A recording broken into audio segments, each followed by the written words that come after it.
Hey to world, welcome back to another video. तो आज का जो हमारा टॉपिक है वो है सिनेरियो बेस्ड क्वेश्चन के ऊपर। यहाँ से आपको रियलिटी में जो क्वेश्चन पूछे जाते हैं वो शुरू हो जाएगा। ये जब मैं एज एन फ्रेशर था ना, ये मेरे से भी पूछा गया था। ये मेरे से पूछा गया था, हमारी कॉलेज में कंपनी आई थी, उस कंपनी का नाम था जेनपैक्ट। GENPECT, ठीक है। जेनपैक्ट वालों ने पूछा था मेरे से ये। उन्होंने बोला था कि क्या भाई तू ये बता सकता है, इसमें मेरे सीनियर भी हैं वैसे बाय द वे, और वो सीनियर ने ही पूछा था, ठीक है। और मैं सेलेक्ट नहीं हुआ था क्योंकि मेरे को उस समय नहीं पता था, सीधी बात है। What will happen if the main is not declared as static. यहाँ पे एक फंक्शन की बात हो रही है, अगर उसको स्टैटिक नहीं बनाओगे तो क्या होगा। पहले तो ये समझ लो कौन से फंक्शन की बात करें।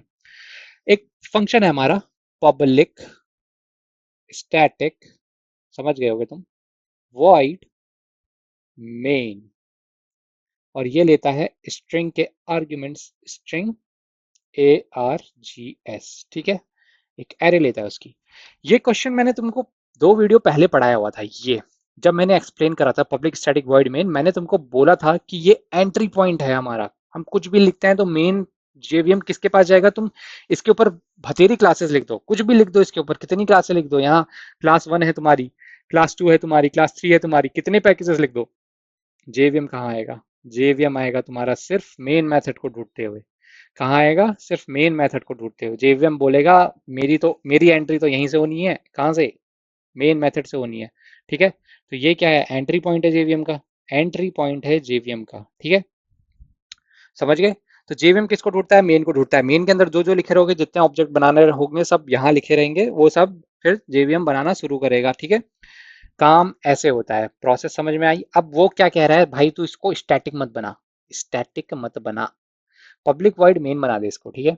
पब्लिक वाइड मेन होगा क्या, इस केस में तुम में से कई लोग ये सोचोगे कि ये कंपाइलेशन एरर दे देगा, ठीक है, या फिर ये रन ही नहीं करेगा, ठीक है। बहुत सारी सिनेरियो आते हैं जब हम इंटरव्यू देख बैठते हैं, क्योंकि वो ऐसे चीजें बता देते हैं, जैसे कि वो कहेगा पब्लिक स्टैटिक वाइड मेन से पब्लिक वाइड मेन कर दो इसको खाली। अब बताओ क्या होगा।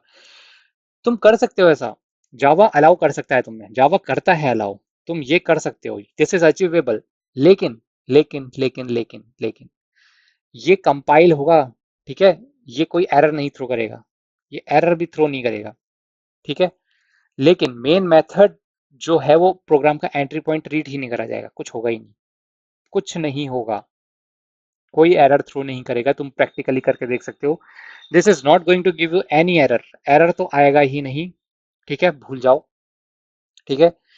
Without static, without getting any error, without static without getting an error, your program will be okay, ठीक है। डिक्लेयर कर सकते हो तुम, ठीक है, मेन मेथड को बिना स्टैटिक के डिक्लेयर कर सकते हैं।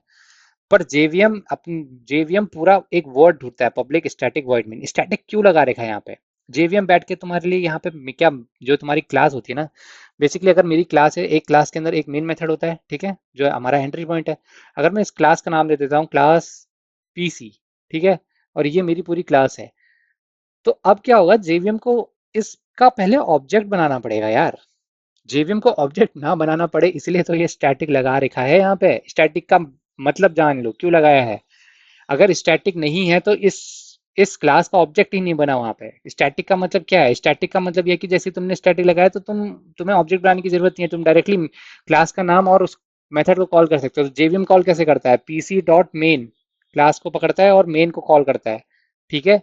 अब इस क्लास का, ये क्लास स्टैटिक ही नहीं रही, तुम इसको इस फंक्शनलिटी को यूज ही नहीं कर सकते। जेवीएम इसको यूज करता है, इस फंक्शनलिटी को अब तुम यूज ही नहीं कर सकते, तो क्या होगा, ये कुछ नहीं करेगा, एंट्री पॉइंट खो देगा ये अपनी, ठीक है। इतना ही होगा। तो क्या जवाब देना है, हाँ हम कर सकते हैं, कोई एरर नहीं आएगा, बट जेवीएम अपनी एंट्री पॉइंट खो देगा।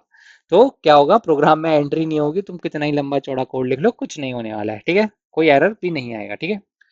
ये होपफुली तुम्हें बहुत डिटेलिंग में मैंने बताया है, समझ में आया होगा, क्योंकि एक एक फ्लो के थ्रू हमने इस पूरी सीरीज को हम करते जा रहे हैं। तभी मैं एक एक चीज हर एक अलाइनमेंट में बैठा करके करी हुई है, ठीक है। ये हर एक चीज को मैंने अलाइनमेंट में बैठा के करा हुआ है। सारे डिफरेंसेस पहले बता दिए थे, और अब धीरे धीरे हम कॉन्सेप्चुअल की तरफ जा रहे हैं, ठीक है। तो आज का वीडियो यहीं तक रखेंगे। वीडियो पसंद आएगा तो लाइक से सब्सक्राइब जरूर करना, अपने दोस्तों के साथ साझा जरूर करना। मिले कोई क्वेश्चन होगा तो कमेंट सेक्शन में